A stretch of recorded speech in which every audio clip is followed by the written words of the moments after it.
ওয়ালাইকুম। আসেন, বসেন বসেন বসেন। ব্যাপারে খবর দিলেন? আমার জন্য একটা পাত্রী খোঁজার জন্য, আপনারা তো সবসময় এগুলো করেন, ভালো মন্দ বুঝেন, এই জন্য আপনার খবরটা দিছিলাম আর কি।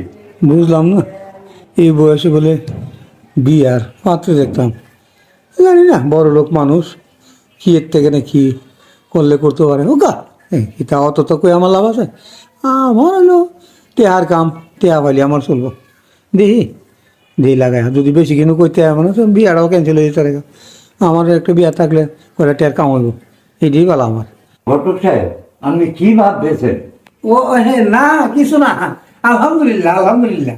মনে করেন বিয়া ও তো কোনো ব্যাপার না, আমার তো কাম ওই ঘটক মানুষ না। জি, আমিও জানি যে বিভিন্ন ধরনের বউ আপনার কাছে আছে, সমস্যা নাই। আপনার লাগি আমার খুঁজে আছে বউ, বাড়ি করে যাবো এক পাকা করে গেছে গা।